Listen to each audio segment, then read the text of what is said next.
My name is Louis Vineyard, and I'm a psychiatrist. My life is dedicated to diving into the labyrinths of the human mind in an attempt to unravel its darkest and most intricate passages. I live in a small town in the northeastern United States, where ordinary life on the surface hides many oddities and secrets. Many locals know me not only as a doctor, but also as a curious observer of the oddities of human behavior, an agnostic, and a poet. Throughout my practice, I've come across a variety of cases, but recently people have started coming to me with surprisingly similar stories. They all talk about the same thing, about meeting with the unknown, with UFOs, to be precise. Is it funny? Absolutely. In my office, I always keep the blinds half closed, through which the light gently breaks through, falling on the rows of books on psychiatry, psychoanalysis, and the history of medicine. In this calm, orderly world, it is easier for me to build a train of thought and focus on what is really important, the search for rational explanations. I've learned to be skeptical and cautious because the history of psychiatry is replete with examples when society was mistaken in trying to explain something that went beyond the ordinary, like in those medieval times when every mentally ill person was seen as possessed by demons. For centuries, people have been afraid of what they could not understand. They assumed mystical explanations around diseases that destroyed their loved ones. In the Middle Ages, schizophrenia and epilepsy were known by the same name, obsession. People with these diseases were locked in dungeons, doused with holy water, and subjected to exorcism. They were dangerous and scary because they acted differently from everyone else. They laughed wildly when no one was joking or spoke strange, unfamiliar languages. But science later found answers to many of the mysteries. Chemical processes have been discovered that play on the strings of our consciousness, turning it into uncontrollable chaos. Instead of demons, scientists found an imbalance of dopamine, serotonin, destructive gene mutations, and structural brain abnormalities. So why, when we come to the 21st century and then entered it, in the era of progress and technology, do we again encounter dark forces hiding beyond our understanding? Only now they do not come from the depths of hell, but descend from heaven in shining lights with incomprehensible intentions. I'm talking about those people who claim to have seen UFOs, about those possessed by heavenly fear. Their stories, so different in detail, are surprisingly similar in essence. They talk about kidnappings, experiments, face-to-face encounters with things that don't fit into any familiar framework. It sounds like fiction that you can enjoy in movies or books, but not in real life. However, patients do not come to me for recognition and fame.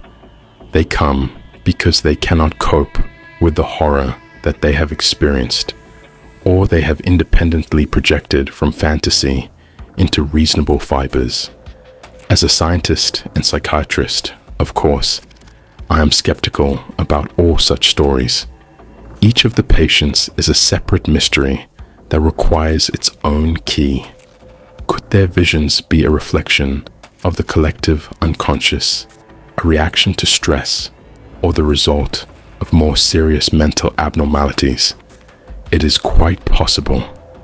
I know this sounds cold, but I need to see people not as victims of unearthly beings, but as patients whom I can treat. As with the ancient obsession, I'm looking for a rational explanation, a scientific approach.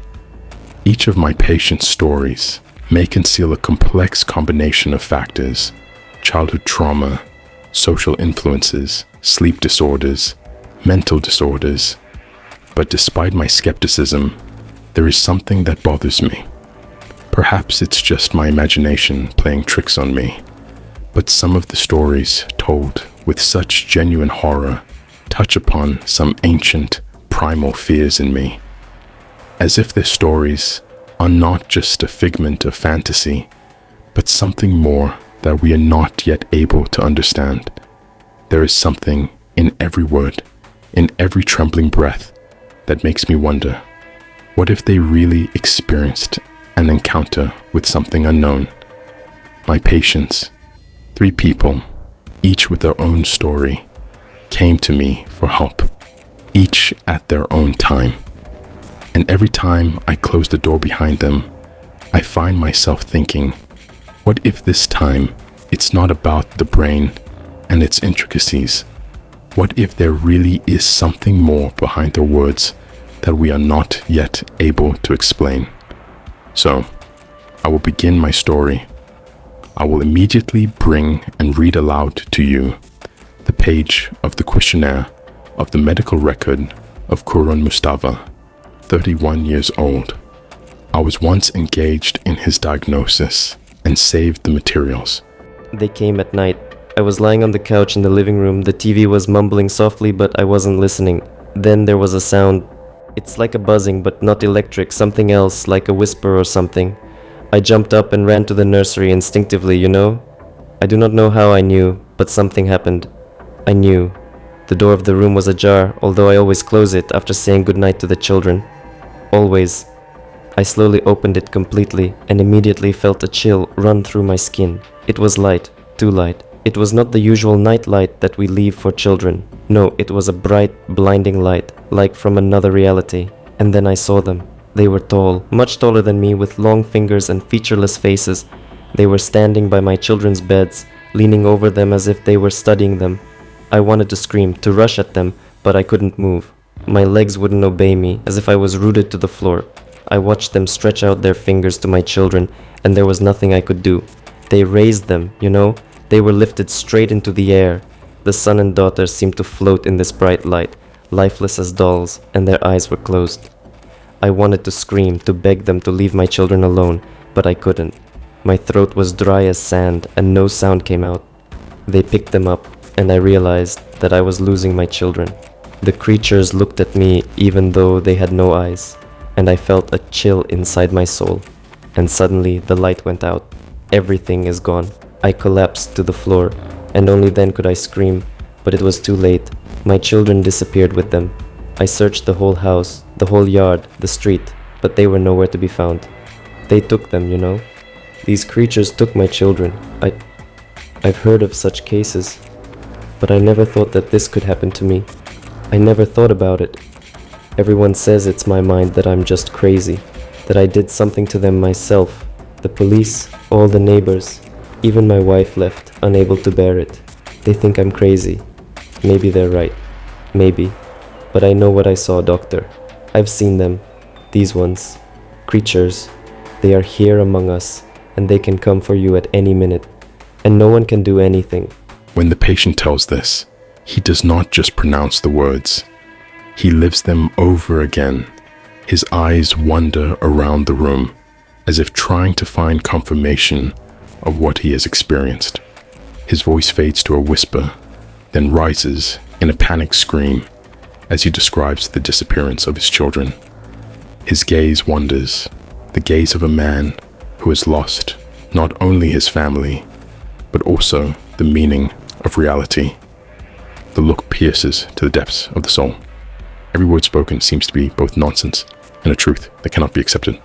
I look at him, at this exhausted man, and I realize that he really believes in every word. For him, this is not just a nightmare. This is reality, his reality, in which he lives every day, every hour.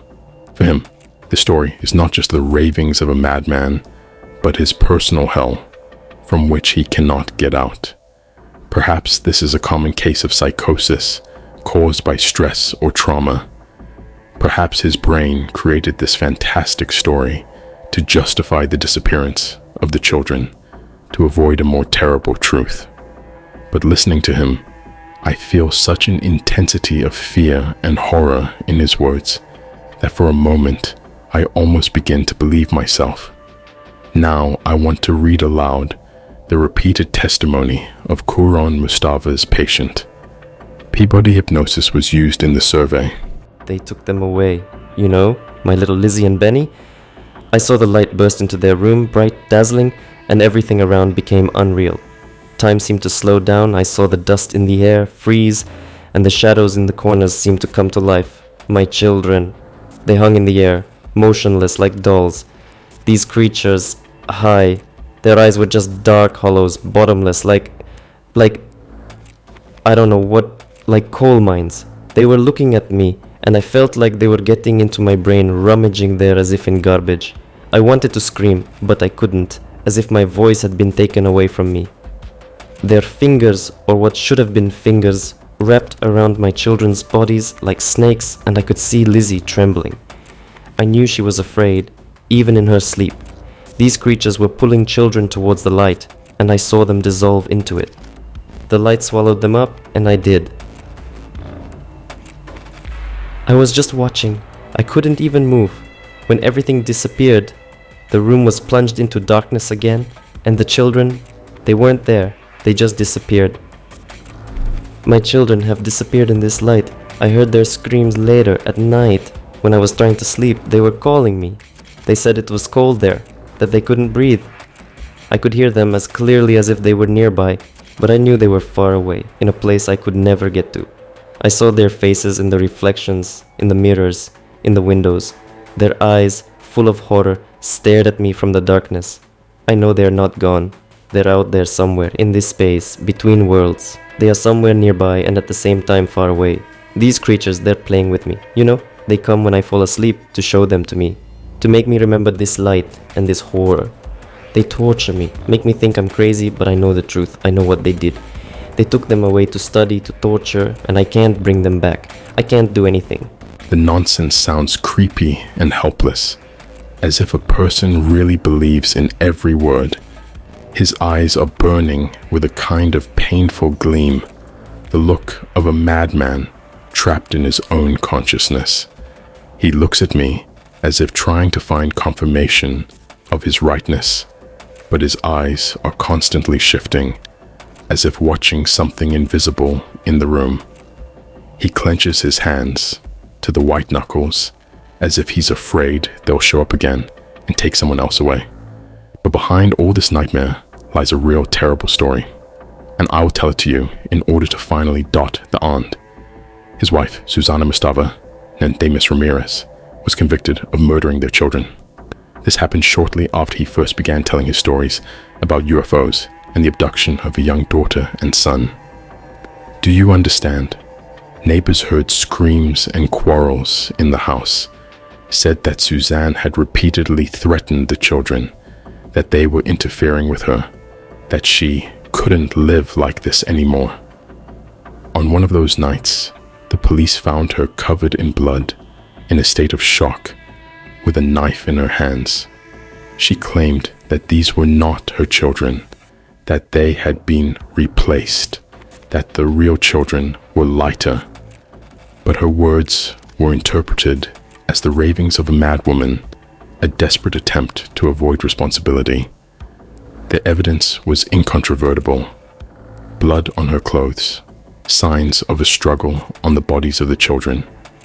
Suzanne was found guilty, and her husband was Kuron, or rather his consciousness could not accept the terrible reality. A mind torn by pain and loss has created an alternative story, a story in which his children were abducted by forces from outside, inhuman, which cannot be stopped. Delirium became his salvation from the horrifying truth, from the realization that the most monstrous evil was inside their own home. Perhaps this was how his psyche protected his personality from complete collapse, hiding the true evil behind the mask of aliens. Deep down, in the darkest corner of his mind, he knows the truth, but she's too terrible to accept. Now let's talk about my other interesting patient. Oh, you should have seen him. A big man, always smelling of fusel whiskey. So, your attention is Rob Klaus, 42 years old. Now, I will also read you a sheet from the medical record from the words of the patient. Doc, I swear to you, you don't believe me, of course, but I'm not completely crazy, you know? So, I was sitting in my barn, and here they are. Yes, right out of nowhere. At first, I thought I had drunk too much. I close my eyes, shake my head. No, fuck it. They don't disappear. These lights are flying around, bitch. How? Like fireflies, only brighter and bigger, and you know, they whisper like they're right inside your head. They're whispering, you know? I tell them, "What do you want, creatures? Why are you picking on me?" And they answer. Well, how do they respond, Doc? Not just in words, but something is happening in my head, as if thoughts are being shoved into my skull. Is that clear to you, Doc? And now I feel them. They are rustling something there, rummaging as if they are pulling something out from inside. My stomach feels cold, as if I'm being cut with a knife. I'm shaking all over, I swear, like I'm in a fever. These lights, they tell me something about space, they say. We Earthlings are too stupid to understand them. And the cattle laugh, you know? They're laughing in my head. I told them to go to hell, but you can't get rid of them that easily. They're fucking watching me. Everywhere I go. At the bar, at home, even when I'm pouting into a hollow, I still see them. They're all around me like a swarm of fucking mosquitoes. They're following me, Doc.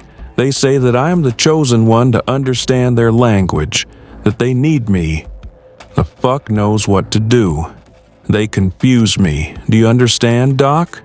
They tell me to stop drinking, that I shouldn't do it, that alcohol prevents me from making contact, mother of them. They get brighter at night. I go into my shack, I just lit a candle, and they're already there, around the corner, shining, bitch. I close my eyes, and they flicker inside my eyelids.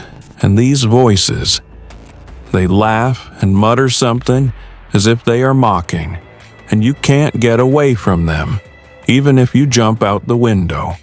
I tried to hide. I ran into the woods. But they're there, you know? I can see them even in the dark like fireflies on shit. And when they come close, God, I can feel them penetrating me. They don't touch it, no, but something is moving inside. I'm scared, Doc. I know it's them. These fucking aliens. They don't need me, they're just mocking me. Rob Klaus tells his story with a face contorted with horror, his hands trembling, his gaze wandering around the room, a large, slobbery mouth. He looks exhausted, as if these lights are depriving him of sleep and peace. His tongue-tied speech is filled with rage and fear. He is entwined in his delirium, as if caught in a sticky web of images that haunt him everywhere. The severe degradation of personality caused by years of alcohol abuse is immediately noticeable.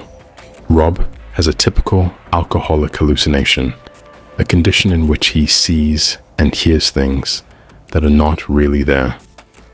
This is a common occurrence in people suffering from alcoholism, especially in its advanced form.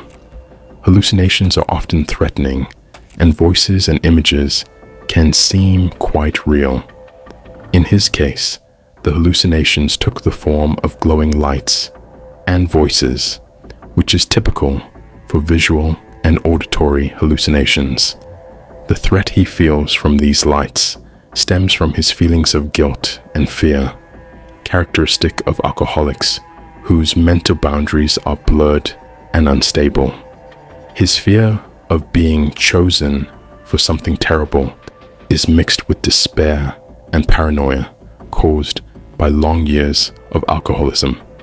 His mind is no longer able to distinguish reality from delirium, and he is stuck in a nightmare from which there is no way out except to sink even deeper into alcoholic oblivion. Every hallucination is a projection of inner horror an attempt to find the culprit of his suffering in something external, more powerful than himself. Alcoholic delirium has created enemies for him that he cannot defeat. The creatures that torment him are not really glowing lights, but a reflection of his degrading mind, collapsing under the influence of addiction. An additional extract from the medical record. Rob Klaus shows marked signs of aggressive behavior and has repeatedly attacked clinic staff. He is currently being held in a straitjacket to prevent possible acts of violence. The patient is disoriented in a constant state of anxiety and paranoid delirium. Due to the severe course of alcoholism and concomitant hallucinations, his condition was recognized as unstable.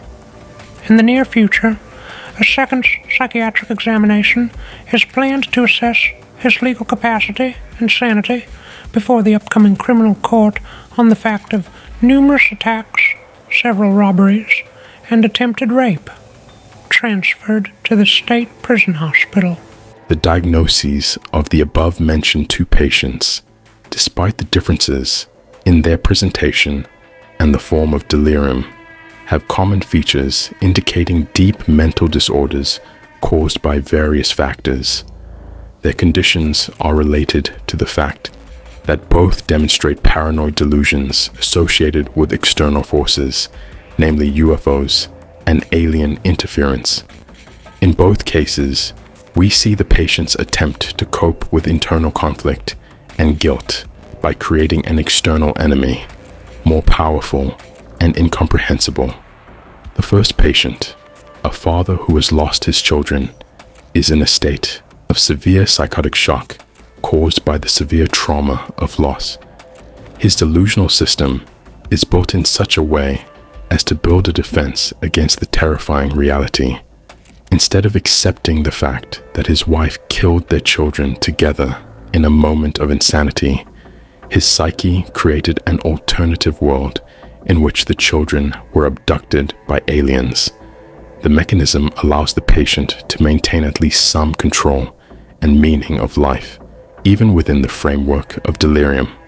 The mind uses the fantastic concept of UFOs as a way to escape a reality that is too painful to accept. In the case of Rob Klaus, we are dealing with alcoholic hallucinosis, a disorder resulting from chronic alcoholism. Hallucinations and delusions in this case are the result of prolonged poisoning of the body with alcohol, which leads to disruption of the central nervous system.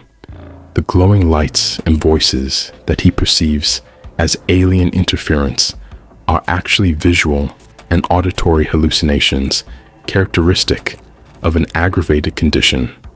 Aggressive behavior and the belief that he is the chosen one are also explained by the deep damage to the psyche caused by the toxic influence of alcohol.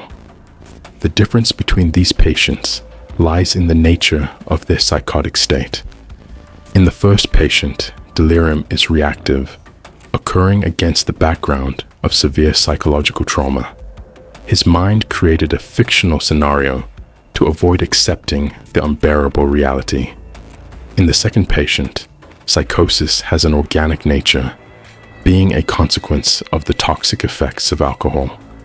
The scientific approach allows us to completely refute the idea that in these cases there is real contact with UFOs. Both patients exhibit typical symptoms of mental disorders that are well documented and diagnosable. Psychiatry explains their experiences through the prism of internal mental processes and changes in brain function.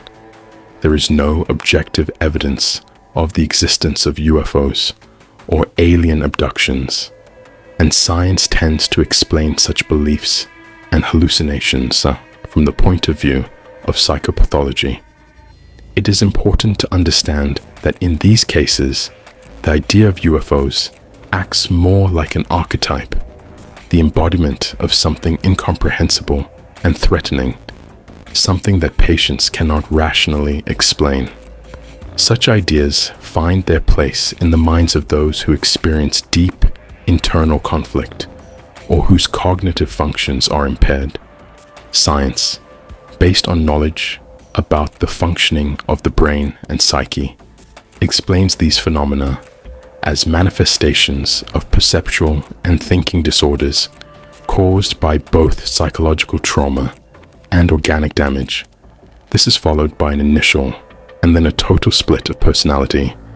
This is really scary. And finally, Mariette Leon, 19 years old, perhaps my most extraordinary patient. If I were a prude, I could make a career out of one of her deals. So, They come to me at night, every night. This light, God, that light, he fills the whole room. And it feels like he's getting inside me, like he's trying to burn something out from the inside. I can't move. It's like I'm paralyzed, like a doll on strings. I'm lying in my bed and I see the walls dissolve, turn into nothing, only this bright light remains, and everything around disappears. I tried to hide from him, hiding in the closet, crawling under the bed, covering the windows with blankets, but it doesn't help. The light penetrates through everything as if it is not from this world, and then I feel them, their cold hands. They slide over my body as if through water. I know that these are not people, they are so cold. Their touch burns with icy fire, they're holding me in this light, and I can't even scream. I feel like they're exploring me, they're doing something inside of me. I do not know what, but it is terrible, it is disgusting. Sometimes I wake up and feel like everything inside hurts. The time I went missing for 3 days, I came back, covered in blood. The gynecologist said that it's a shock that something happened. But I don't remember. I don't understand. I don't remember what they did to me, but I know it hurt. They got inside me. They were doing something. I do not know what, but I feel like there's something else inside me, something that doesn't belong to me. They put something in me, some kind of implant, and I can't get rid of this feeling. I hear it sometimes. It buzzes inside like a bee in a trap jar. I can see their faces, but I can't remember them. They are constantly changing, as if I am looking through water. Their eyes, they are so big, blue, without pupils. They don't blink. They just stare, and I feel like they're pulling something out of me, like they're drinking my soul. I can feel them talking to each other, but without words. They communicate through light, and that light pierces my head, leaving only emptiness and fear. Every time I come back, they leave marks on me. Scars, punctures, it's like tags, you know? They mark me like cattle, they control me. I wake up in different places, I don't remember how I got there. In the woods, on the roof of some house, even in the field behind our farm. I can't explain it. No one can explain it, but I feel them inside me, they manipulate me. They make me do things I don't remember. They come and go, and every time I lose pieces of myself. I feel like they're taking me away, piece by piece, cutting out what they need from me, and then bringing me back like a spoiled doll. You think I'm going crazy. But I'm not. I'm not crazy. I see them everywhere. They look at me through the lights, through the TV screens, even through the windows when I pass by. I know it's them, that they're watching me, waiting for me to be vulnerable again. I tried to tell you about it, about what they're doing to me. Like them, how they get inside me, but no one believes it. They say it's hallucinations, that it's nightmares, but I feel it, you know? I feel it inside of me. They experimented on me, changed something. I was lying there on the ground and I felt something flowing out of me. It hurt so much, as if they had carved something inside.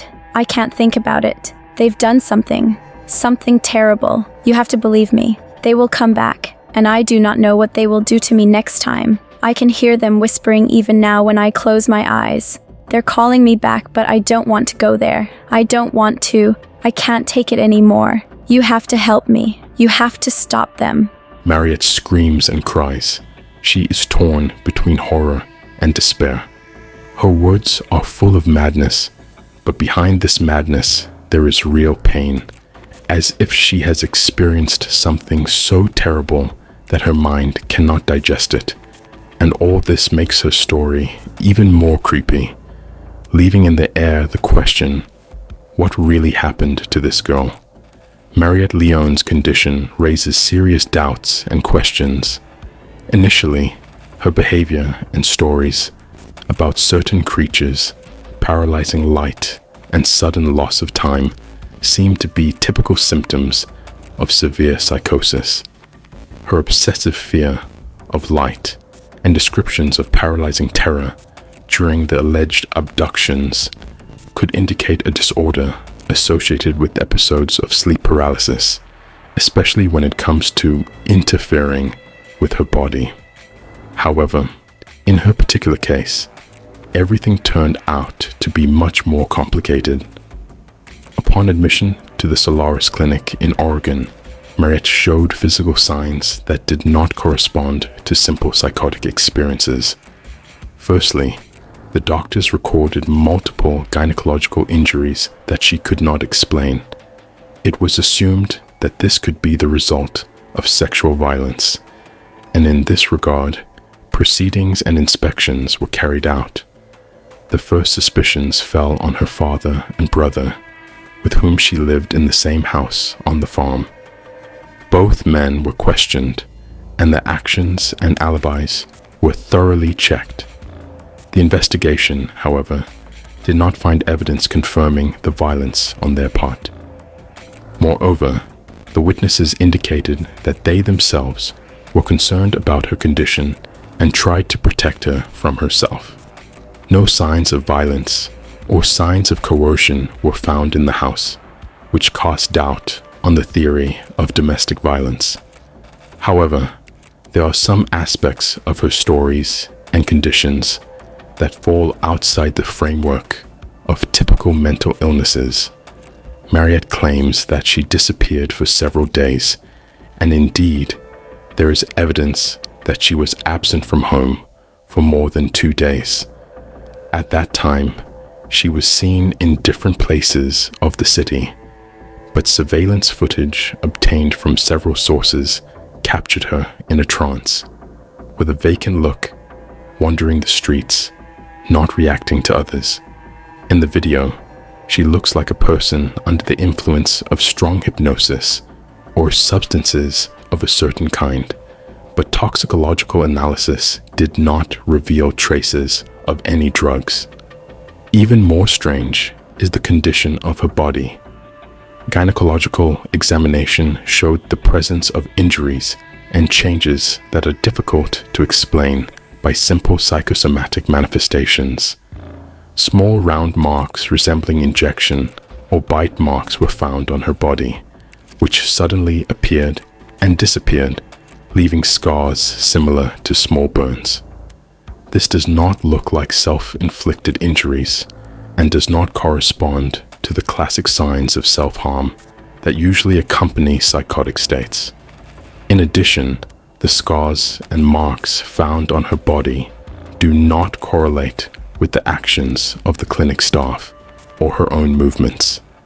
None of the staff noticed that she was injuring herself or trying to do something with her own body. They appeared suddenly, often after those nights, which she described as kidnappings. Despite constant surveillance, the cameras did not record her escapes or acts of self-harm. The scars just appeared as if from nowhere. The fear of light also does not quite fit into the framework of traditional hallucinations. Patients suffering from fictional visions tend to be afraid of specific images or sounds, but her fear manifests itself in response to certain types of light, especially bright neon shade. Any lamp, car headlights, daylight lamplight cause her panic attacks and terror. Such specific behavior is extremely unusual, even for complex psychotic cases. All these factors make her case extremely difficult and does not fit into the standard medical and psychiatric framework. Despite the seeming fantasticism of her stories, some physical evidence makes you wonder, what if there really is something real behind her nonsense? So far, science has not been able to explain all its symptoms, and the lack of clear evidence, both in favor and against its claims, leaves the case open to interpretation. Even if you consider her delusions to be a product of her mind, the existence of unexplained physical symptoms observed by doctors remains an unsolved mystery. Perhaps her mind really created such a complex illusion that her body began to respond to it. I closed my diary, staring at the half-erased notes on the cover. How many times have I reread my notes, trying to find a rational explanation for what happened to these 3 patients? At first, it seemed that each of them represented a typical case of mental disorder, embodied in the form of paranoid delusions about UFOs and abductions. But the deeper I delved into their stories, the more questions arose, especially in the case of Mariette Leon. Putting down my pen, I rubbed my temples wearily. Everything pointed to a clear trauma, to an attempt by the mind to cope with an unbearable experience. But how to explain the inexplicable physical evidence that we observed? How do you explain these scars, these marks, the sudden disappearances? And now, when I thought that I could somehow sort out all these events, news came about her transfer. I didn't want to do it, but my hand reached for the diary on its own. When I opened it again, I made a short postscript, which may someday explain why I considered this particular case to be extraordinary. Addition, today, I received information that the patient Mariette Leon has been transferred from the Solaris Clinic to a closed facility.